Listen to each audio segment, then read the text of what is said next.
Good morning, everyone. Welcome to another awesome session of Exploring by the Seat of Your Pants. My name is Joe Grabowski, and for those who don't know, we're all about bringing science, adventure, and conservation into classrooms across North America and beyond. So I'm really excited for today's guest, Michelle Jewell. I'll give you a little intro, and then she'll take over because she's got all the fun stuff for today. So Michelle's a marine biologist. She's also a science communicator. She's worked on various education, research, and conservation projects from the Antarctic to the jungles of Costa Rica to South Africa. So her research so far, she's been really interested in predator-prey interactions, including research on Cape Fur seals in South Africa. So as you can hear, the announcements are starting at my school, so I better let Michelle take over so we don't have to hear my announcements. All right, Michelle, sorry about that. You can take over. Cool. All right. Well, hello, everybody. I'm so excited to be giving this talk. And let me just quickly switch over to the share screen so then everybody can see the screen I've got going on there. Let me see a nice picture of Joe. There we go. Okay. All right, so I hope everybody can see this okay. But yeah, the talk is really going to be about my story, how I got here to be doing research. I'm just a normal person, which you're going to see through the talk. There's really not a lot special about my beginnings. So I hope that where you're at now, maybe there's something that you relate to, or especially the guys from Michigan. There's definitely going to be a connection there because I'm from Michigan originally too. So I'll give you a brief little talk about, yeah, my path, how I became a scientist, and how I eventually got into zoology. So here's, man, just a few projects that I've worked on in the past. A lot of it, as Joe said, has a lot to do with predators and birds. I've switched over to birds because they're a kind of smaller predator. And they are, well, really cute. So they're also quite easy to handle as a researcher, more so than the guy in the center, a great white shark. It's not so easy to have as a research subject. But we'll get into what I'm doing now a little bit later on. I had humble beginnings. Here I am on the shores of Lake Superior as a child. I grew up in a small town, me and my sister, always going out collecting snakes. This is the days before internet and, well, the days before we really had cable TV or anything like that, so we were always outside. And yeah, that's my backyard. I didn't grow up next to the ocean. I grew up in the snow. There was more lake than ocean around, so you don't have to feel limited if you're watching this from the middle of the country, or maybe you feel really far away. But it's still possible. You can do what you want. You can become a marine biologist, you can become an astronaut. It's up to you. But where I'm from is Davison, Michigan, just north of Detroit, near Flint, about 10 minutes away from Flint town. And, well, let's start at middle school and high school, which is where a lot of you are now. I went through a bit of a transition phase. I think some of the teachers maybe have a little chuckle at this. Maybe they know a few students going through similar transitions. I love these series of pictures because you can see the smile fade, right? That's when I started to get really too involved with myself, maybe. Liked to dye my hair and thought I was the coolest kid in school, but really, I was just a band geek through and through. I loved saxophone. It's my main instrument. Played clarinet in the marching band. I was drum major in the marching band for a year and a half. And music was my life. When people asked me at 17, or my senior year of high school, what I was going to be, I was going to be a music teacher, for sure. No doubt in my mind whatsoever. Science wasn't even on my radar yet. And then after high school, I moved on to community college. I didn't go straight into university. My family couldn't afford it.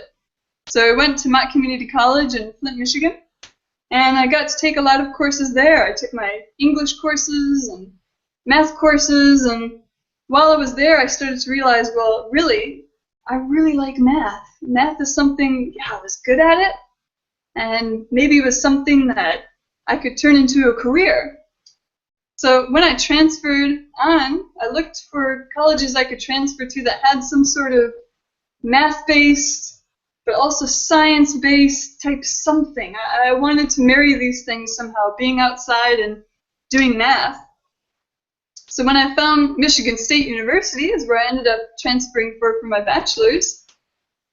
I went to the College of Natural Science because there they had this program that was about environmental engineering. Aha!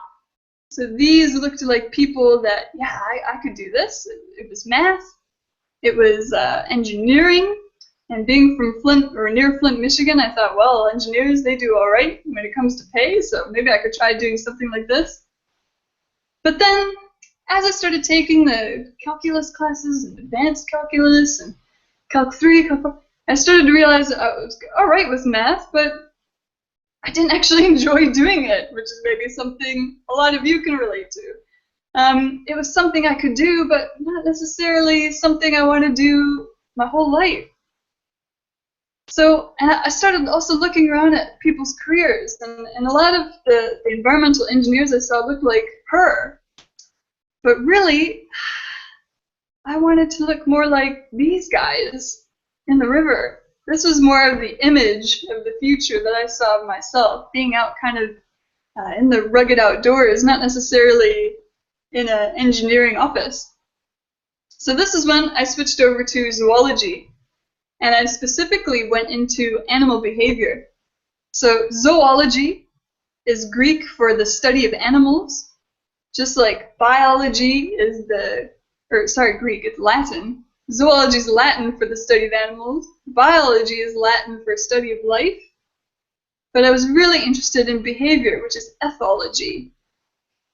And when I really locked in this picture of who I wanted to look like when I grew up, then things started to become a little bit easier. Things were a little bit less complicated. So my first real zoologist thing that I did was an internship. When I was in college, this is during my junior year at Michigan State, I got an internship at the Conservancy of Southwest Florida, and I got to work with sea turtles and Keewaydin Island down by Naples. And it was a fantastic opportunity. I loved it. Finally, I was doing something that I really, really liked to do. It was being out on ATV all night long, going out and working on turtles, taking their blood, tagging them, doing a lot of science things. This is finally when I started to realize this is really what I wanted to do. And then during my bachelor's program, I was really lucky to be selected for a study abroad. And during that study abroad, I was able to look at penguins and predators and seals and really be immersed in an ecosystem and start to see it from, well, all the way from the plankton all the way up to a major predator. After that, when I did this program, I met a professor during it, and that professor was looking for a student to help with some shark research, and I thought, wow, now that's a great opportunity. And this shark research he wanted me to do was a dissection. So he had this great white shark head. There it is. There's me. We called him Junior, down in the corner. And what he was looking at was the jaw morphology of different types of sharks. So I, every day, went to the museum and was dissecting the shark head. I thought, oh man, I've made it. I'm like really a researcher now. This is fantastic. And then after college, I was able to graduate. I graduated with honors, which I think not only me, but my family was quite impressed with that as well. Maybe a little bit surprised, to be honest. After that, I went back to sea turtles. So I got a job with USGS, and I worked down in Florida again, but a different area of Florida. And there was a nesting beach, and we're helping with the nest erosion or beach erosion projects. And I was able to, well, relocate a lot of turtles that were in harm's way. So this is part of our project, going out and releasing baby turtles. And also, some kids were very lucky walking down the beach. I could stop them and show them a bit about turtles too. But then after that, well, I took on a more familiar uniform. So my contract with sea turtle work had ended. And I really was planning on this trip to go to South Africa, which is coming up soon. And I basically was living in my car and living at my friend's place in Florida and working at Starbucks. Because sometimes you gotta do what you gotta do. Had to earn a paycheck somehow, and became a barista for a while. But all this was leading up to a trip that really changed my life, and that was the first time that I went to South Africa. But when I went to South Africa, I went to an area called Mossel Bay, and Mossel Bay is known for its sharks. So up in the top corner on the left, that's the seal colony off the beach there. It's a very close seal colony to the coast. And all the time, there are white sharks in this bay. And the white sharks are attracted to the bay because of that island, and the island has seals on it. So if you've seen things in Discovery Channel or National Geographic, they always have images of white sharks reaching out of the water and jumping and attacking seals. Well, this is one of those areas where it happened. So I was very excited to go down and learn my first real shark job, other than the dissection I had, learn more about sharks in their natural environment. But after that, I actually had another job lined up that took me back, well, closer to the States. There was a program called Broadreach, and they were looking for marine biologists to help teach their courses in Costa Rica. And it was about sea turtles. So again, I went back to sea turtles.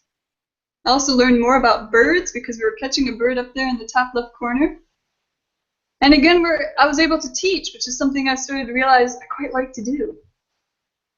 And there we are down in the bottom left corner demonstrating how sea turtles crawl up and down the beach, just in case they couldn't figure it out themselves. But they were bright kids. I'm sure they understood what was going on. And this was a really phenomenal opportunity as well, because it was a great chance to discover Central American areas I've never been to before, and also learn a lot more about that type of culture and that type of area. And after that, because I discovered this really enjoyable time teaching, I joined this place called Nature's Classroom, which is in the US, and the place I worked was based in Connecticut. And there I taught things all about science and dissections. We did shark dissections. We did a lot of conservation courses. And it was a brilliant time because, again, even though I was from the US and hadn't traveled much in the US, which is quite funny because I'd been to the Antarctic, but I'd never been to Connecticut. So I was able to go out east and teach out there too as a marine biologist. But after that, I had to make a bit of a tough decision. I wanted to go back to Africa, to southern Africa. The teaching job was very good, but I was running a bit low on cash. So when a friend of mine, offered for me to come down and help him with his dolphin project in Namibia, I had to sell my car. Oh, the Beetle, it had to go. Because I had to get a plane ticket to get to Namibia, which was, well, back then expensive. It's even more expensive now. So I ended up back in Namibia, helping with his bottlenose dolphin research, which these guys there. It's an area called Walvis Bay, which in the Dutch and Afrikaans means whale bay. And it's also a very important harbor in southern Africa. So while there are a lot of dolphins and there are a lot of whales there, hence the name, Whale Bay, it's also an area that's full of ships. So there's oftentimes a big conflict between humans and wildlife. And in the top right, unfortunately, I'm dissecting a shark that was caught by somebody else. And we were cutting to see if there's any internal injuries or something that happened to her. And what we found is that she'd been fished, and she'd actually swallowed the hook and the bait together, which is what ended up killing her. So in Namibia, it was a new kind of perspective in me to see how Well, a lot of times humans can harm the environment, which is something that up until that point I hadn't really noticed in a really dramatic way. Back to Namibia, I was offered an incredible opportunity to become a whale watching guide in an area called Gansbaai. And Gansbaai is the Afrikaans way of pronouncing it, but it means Goose Bay. But in Gansbaai, which is just near Cape Town, there are also loads and loads and loads of whales. These whales are called southern right whales. Those are the ones that you see pictured over there on the left. And they're very nice whales in the sense that they're very friendly. And they come over to the boats and they're very inquisitive, and you can get very close, as you can see, with the person stood in front of me there that I'm taking a picture of right next to the whale. And it was during this time, of being a whale watching guide, that we would always go to the seal colony. And every time we visit the seal colony, I would notice different things about seal behavior. Because just like in Mossel Bay, where there was a seal colony and that attracted white sharks, here in Gansbaai, there was also a seal colony and it attracted white sharks. So on the bottom right, you can see that that's a Cape Fur seal that's been bitten by a shark. But he survived, and he went on to survive, actually, even though that looks like a really, really bad bite. He was just fine in the end. They're very good at healing. They have to be. So my interest in the seals and the sharks turned into a bit of a research project. I wanted to know more about the seals and the sharks. And I ended up joining the Dyer Island Conservation Trust. And to keep teaching, which I really like to do, helping penguins. Penguins was our kind of flagship species. They were the one that was really important, especially in that ecosystem, because African penguins are critically endangered. And there's only a few left on Dyer Island, a few breeding pairs, so each penguin is quite important. And during my time here at the nonprofit, I was able to do my master's project. And that project had a lot to do with this interaction between great white sharks and seals, Cape Fur seals. And you can see they're very close. And the seals are actually taking a really close look at that shark. But here, in this situation where this picture was taken, the seals have a huge advantage over the shark because they can see it. Sharks rely almost entirely on their ability to surprise a seal. So the fact that these seals know the shark is there, well, there's no chance. They're not in danger whatsoever.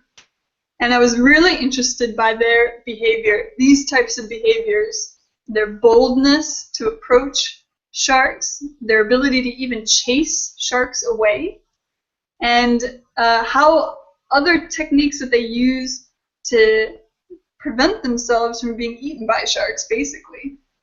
And this turned into an entire thesis.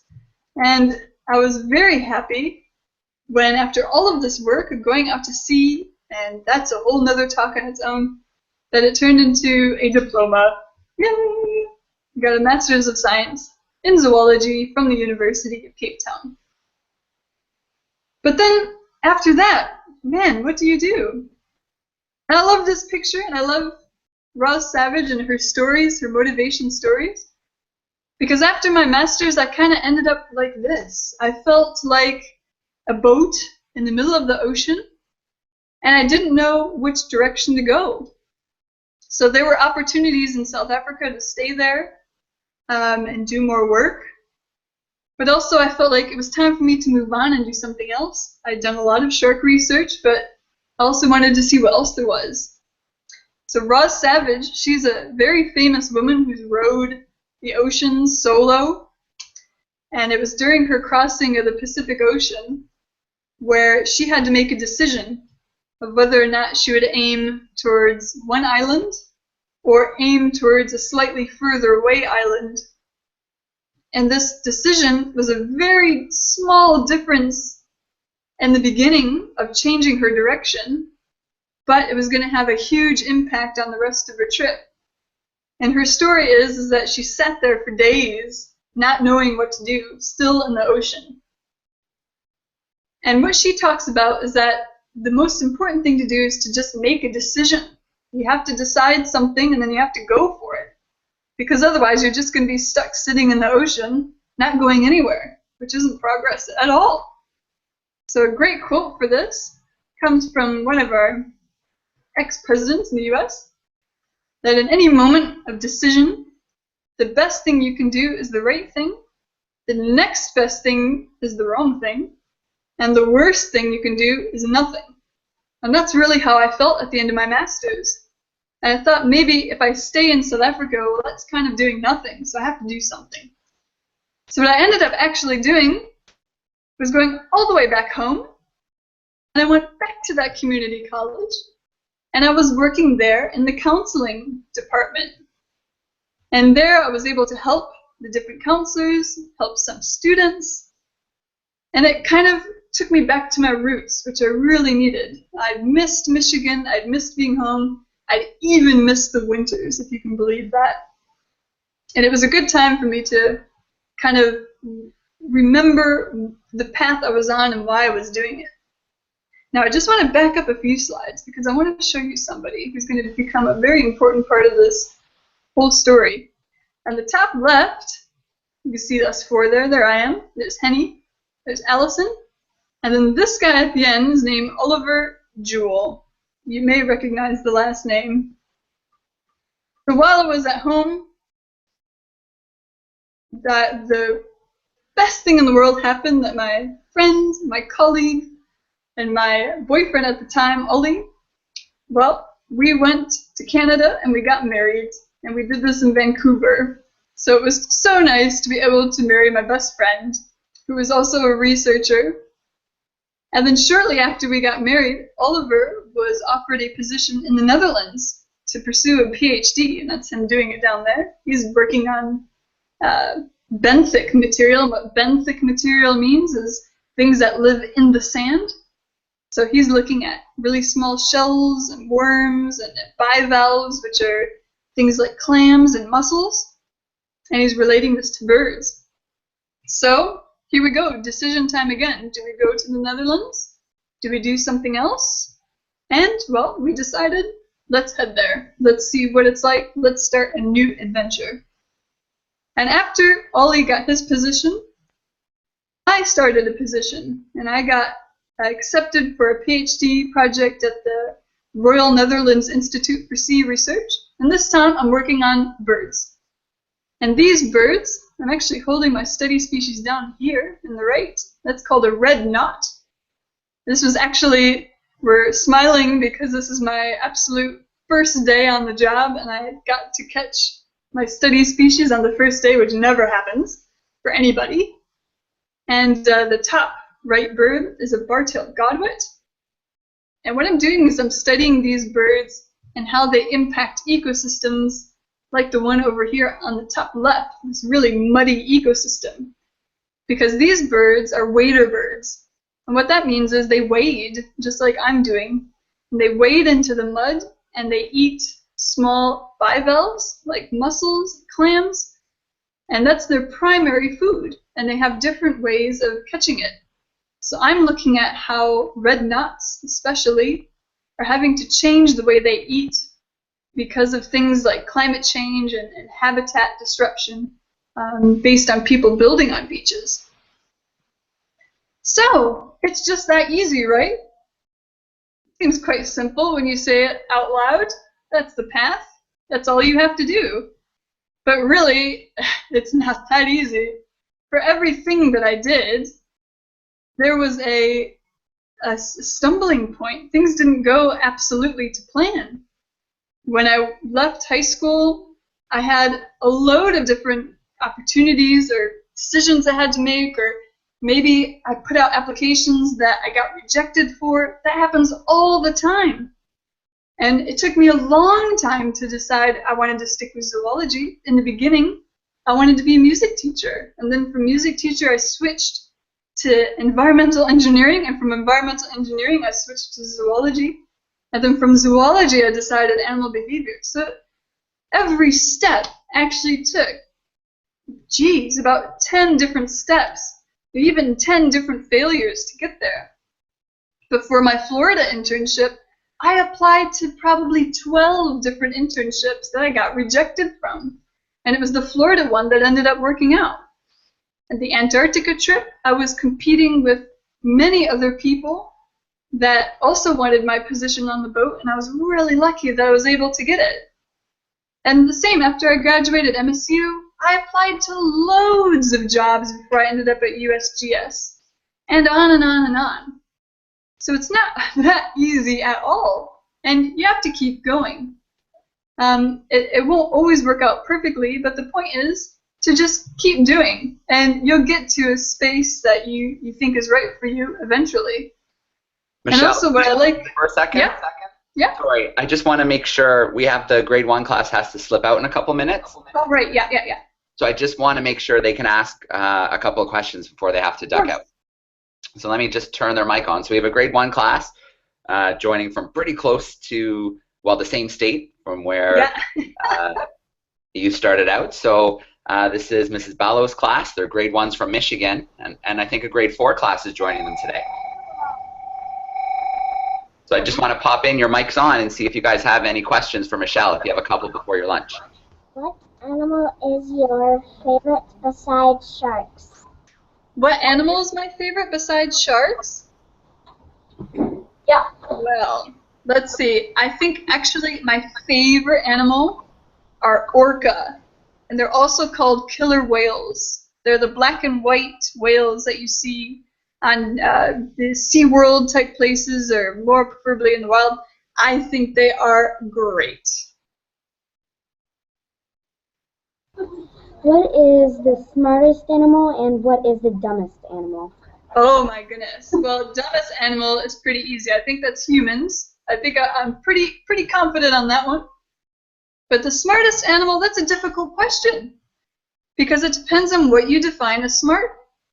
So if you say an animal is smart because it has a language and it can build things, and let's say it can farm, they say that agriculture or being able to farm is a showing of intelligence. But there's many animals that you wouldn't expect that have all of these things. For example, in Costa Rica, there's an ant called a leafcutter ant. And they're able to farm, and they have a language, and they have a society. So it's actually quite difficult to say which one is the smartest. But just to be nice, I think I'll say teachers are the smartest animals on the planet. Good answer. All right. You guys have one more question? Yeah.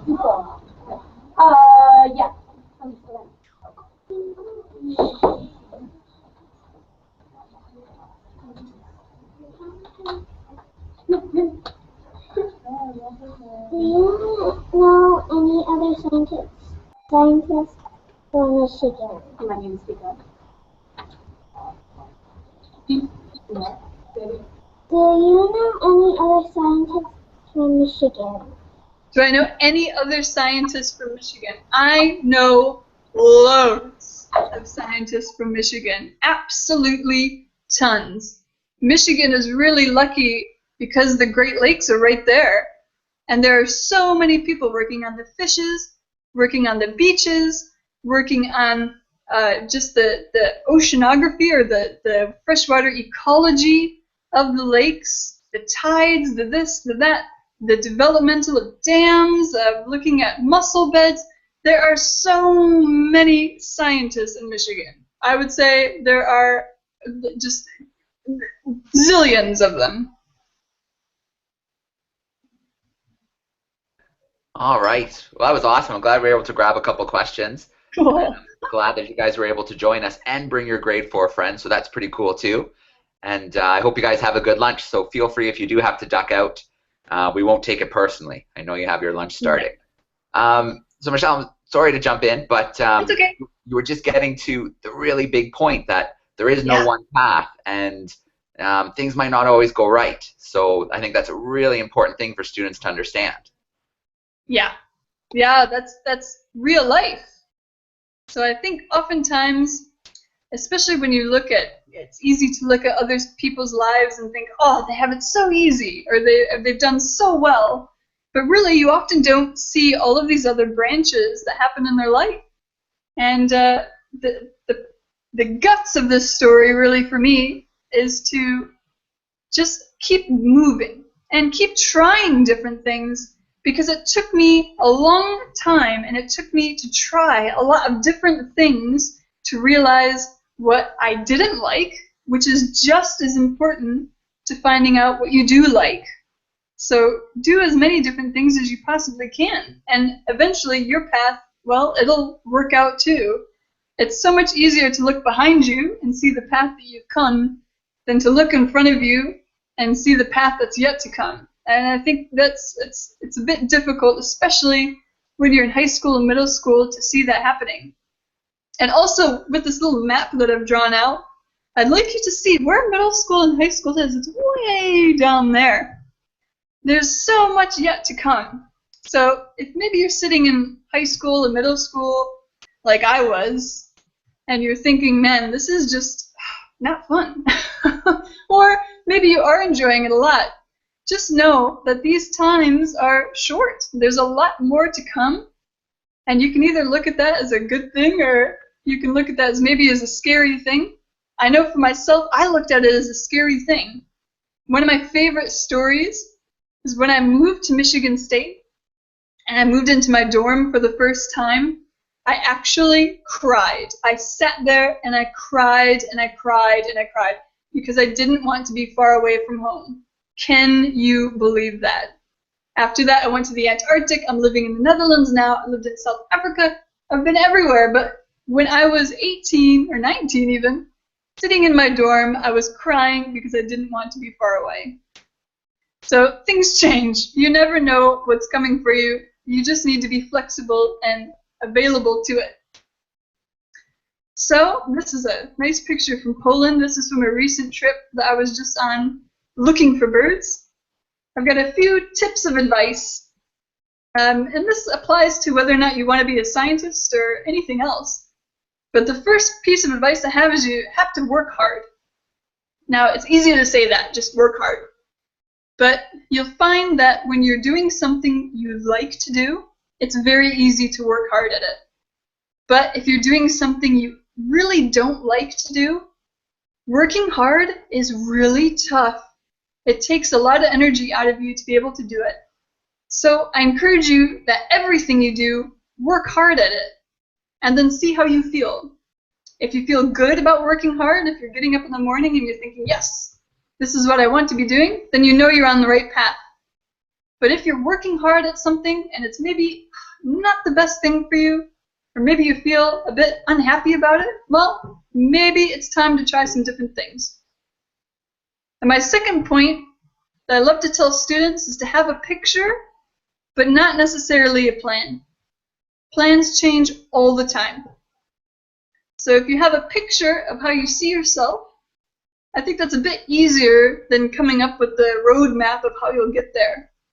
If you have that picture and you're working towards that picture, your path will come. It's just a matter of working hard. And my third point is to say yes to things. There were a lot of times where I could have said no. So for example, when I went to Namibia and I was offered that position as a whale watching guide in South Africa, I could have easily said no, I don't want to. Really, being a whale watching guide wasn't something I wanted to do.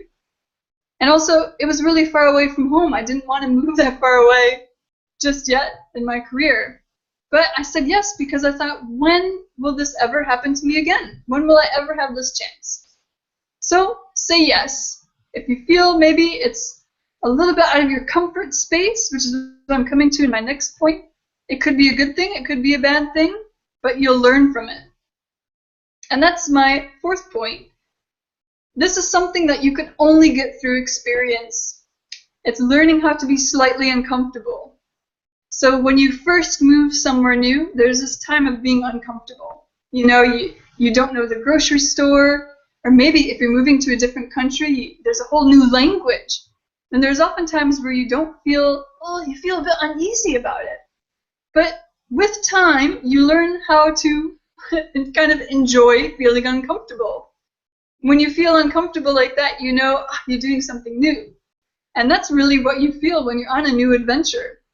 And you learn how to kind of manage that feeling. So that comes with time, but as you go down your path, it is surely something that you'll run into, but know that it's normal and all of us do it.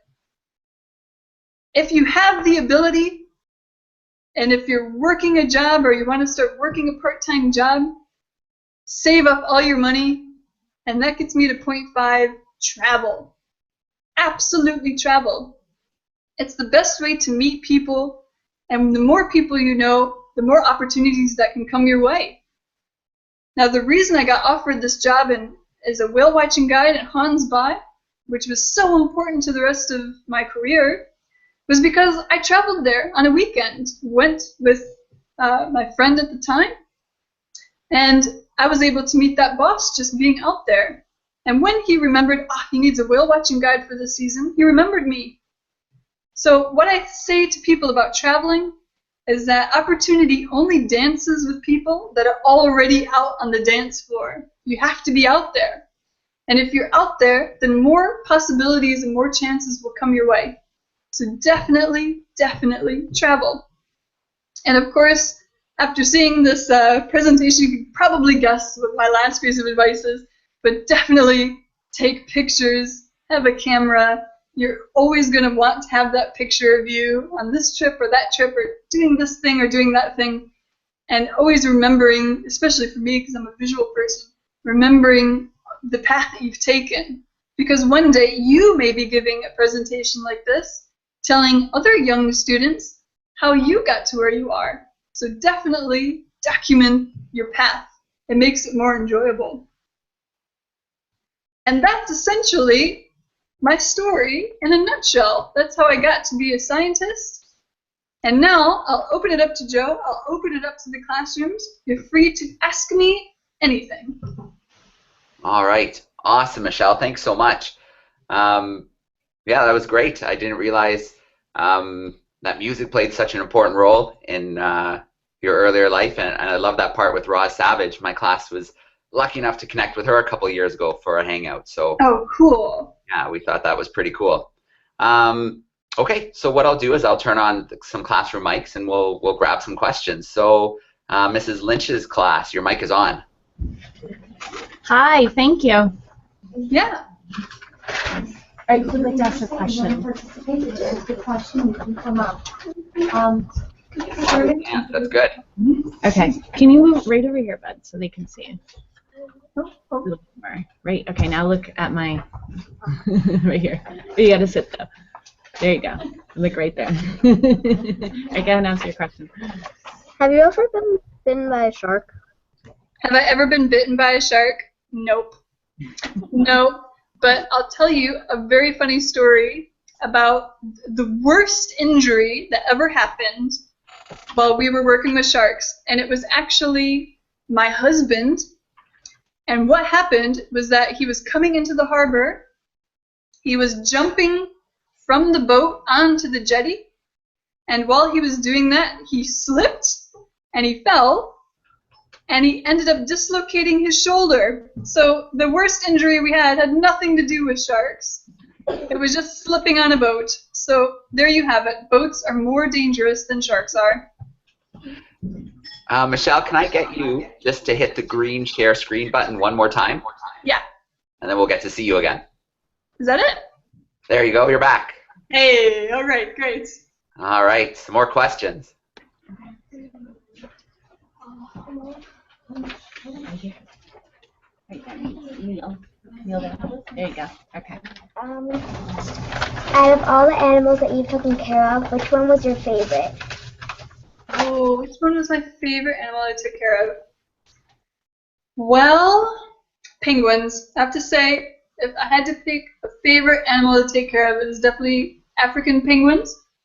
They can be a little bit difficult because even though they are very cute, they have very sharp beaks, and the reason they have very sharp beaks is because they eat fish. So you have to be very careful that they don't mistaken your fingers for fish and keep them away from them. Otherwise, you're going to end up with a few scars, which I still have. But I think penguins are absolutely my favorite one of all the ones that we were taking care of. Okay, good question. So this is Mrs. Lynch's grade 4 class, and I believe they're in Pennsylvania. I forgot to introduce them. Oh, great. But let's steal another one, then we'll visit our class in Toronto, and maybe we have time to swing back again. Cool. What type of penguins did you research? The type of penguins I was researching, they were called African penguins.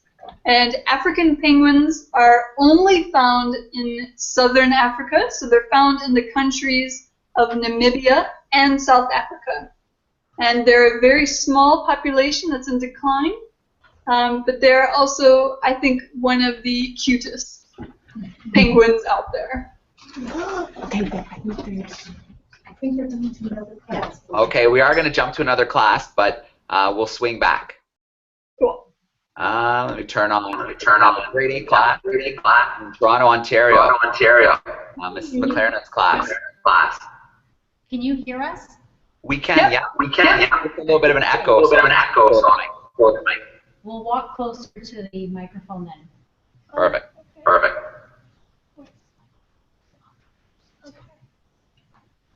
Okay, so my question is, what was it like being out on the ocean being a whale watching guide? Oh, being a whale, really fun time. It was difficult for me because I was somebody who would easily feel seasick. So it took me a long time to get used to the motion of the ocean. It took me a little while to be comfortable with it. But after I got over that, it was probably one of my favoriteest jobs that I had. Being out every day, seeing the same whales even every day, seeing the same sharks, even sometimes the same individuals. It was really, really special. And I'm really grateful for that time in my life because it was because I was out every single day that I was able to get a complete picture of what the seals were doing on a day-to-day basis. Most researchers don't have the opportunity to go out every single day. So I was really lucky as a whale watching guide to do that. So it was very fun. I highly recommend it.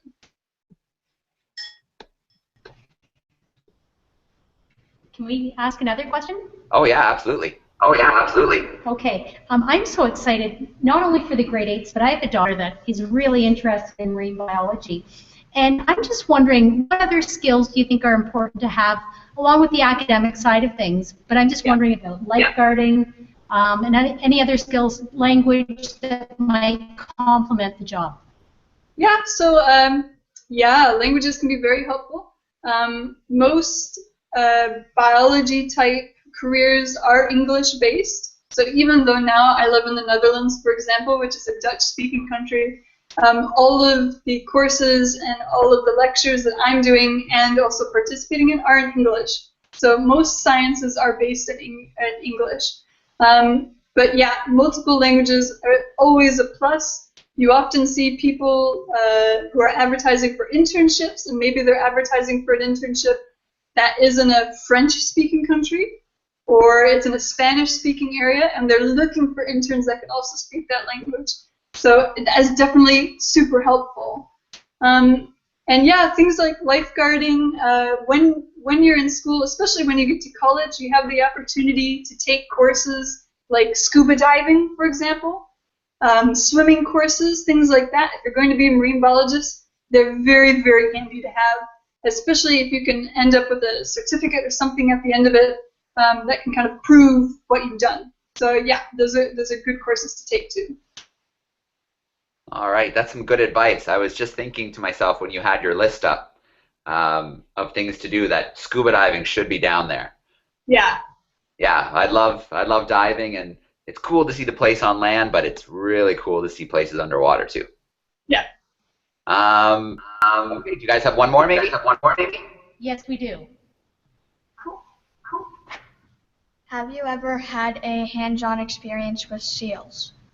Yes. So often during the summertime. So when the seals are breeding and they're giving birth to their pups is during the summer months. Now, right now is summer in South Africa because they're on the opposite end of the globe.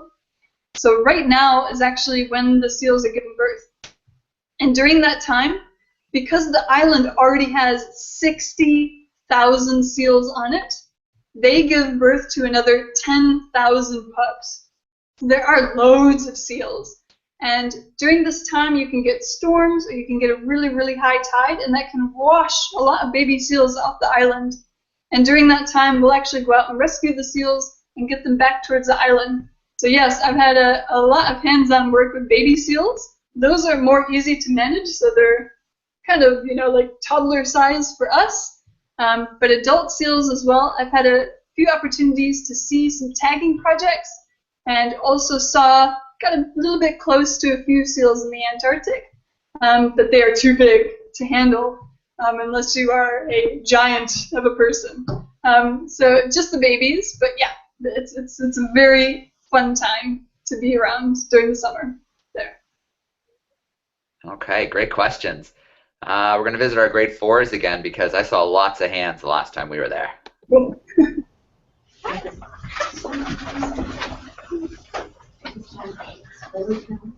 Look at all the hands. How do you decide? Excited over here.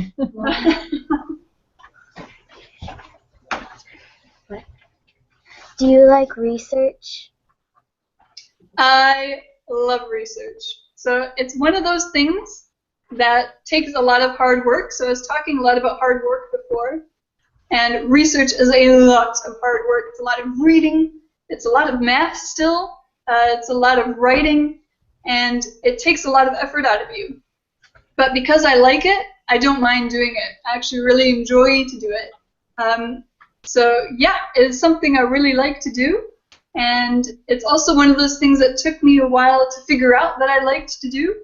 And it wasn't until I tried doing research for the first time that I started to see, yeah, this is something that's definitely for me. So that goes back to my point of trying a lot of different things. And you'll also see what are things that you end up really liking to do.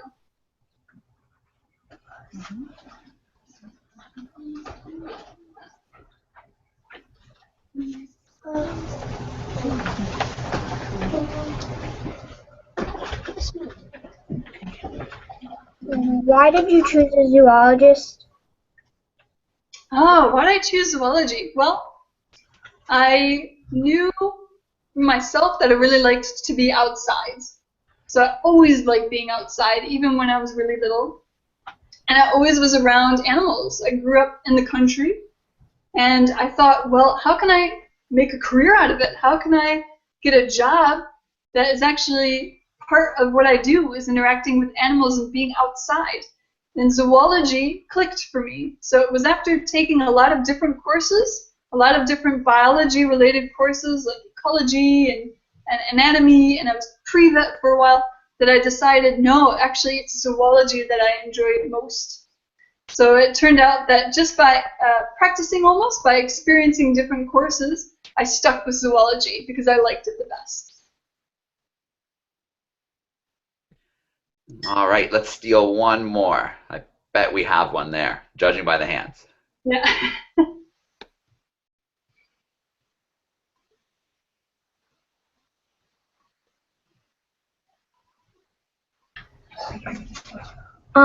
Gotta get a little closer here.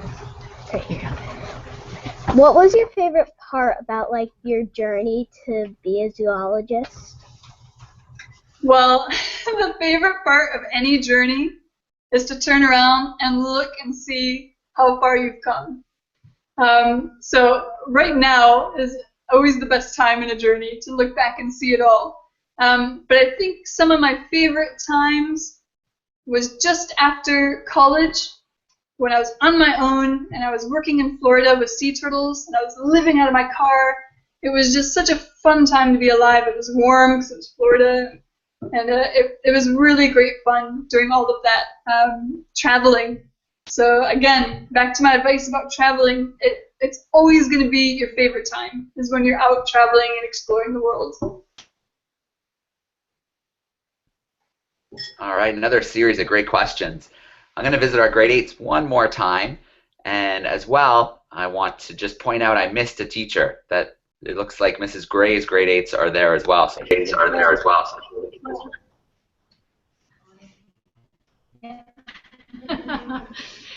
One more question? Sure, yeah. We're just wondering about technology and what kind of cool technology do you use in your job, in the work of marine biology? Okay. Look. So what's cool for me is I graduated from college for my bachelor's degree in 2008. Is that right? 2008? Yeah, it must be. Yeah, 2008. And even in just this amount of time, technology has exploded.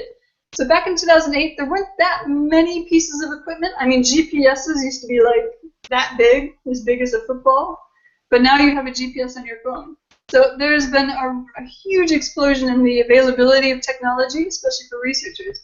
So some of the cool things I've been able to use have been tags, where we've been able to satellite tag different individual animals. We satellite tagged great white sharks, and we were able to track them through the ocean around South Africa, and some of them even went way into the Indian Ocean, going out almost to India itself, and then coming back again. And we were able to look at the different movement patterns of sharks with cameras. So we're able to actually attach cameras, GoPros, to the fins of sharks and actually watch from a shark's perspective what they're doing. So it's really an exciting time with technology now. And also, all of you have such an advantage that you were grown up in this era of technology. So stuff that takes me a long time to figure out, I always go to somebody 10 years younger than me and I ask them, how do I do this? And they know instantly how to fix everything that I've messed up. So especially you guys have a very good opportunity and advantage and all of this technology that's going into science now. So yeah, it's only going to get better. And I really can't wait to see what people like you are going to be inventing and putting into science as well. Michelle, I know exactly what you're talking about with technology. My little guy just turned 3, and when he manages to get his hands on the iPad, I swear he can do things that I can't even do. Yeah, it's ridiculous. All right, well, that was awesome, Michelle. Thank you so much for hanging out with us today. Yeah. I know that we've talked about in the future doing a few more sessions, so I'm very excited to look at that. But maybe if you just want to leave the classes with just, sorry, the announcements are going again on my end. Let's let this one play out. Hassan, you have a call online too. Miss Hassan, you have a call online too. I think someone's watching for every time I turn my microphone on to do an announcement. Yeah. So if you want to maybe just leave the classes with one more little piece of wisdom, and then we'll sign off. I'll turn their mics on so they can say goodbye and thank you. Okay, well, I have to first thank them for coming because, you know, they say the most precious thing you can give somebody is your time. So I really appreciate all the time I've taken with everybody today. I hope that you've seen some similarities with my story and your story that you're building now.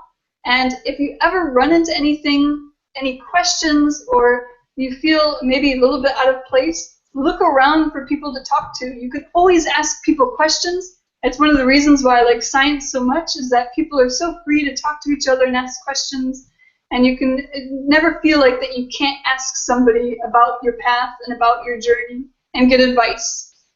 So yeah, thanks again. I can't wait for the next one. It's going to be great. All right, awesome. Great advice, and your story is really cool, and I know for sure that some students can relate to it. So I'm going to turn the mics on, and I'll let the classes say goodbye and thank you. Thank you. Thanks very much. All right, everybody. Thanks for your time, too, and have a great afternoon.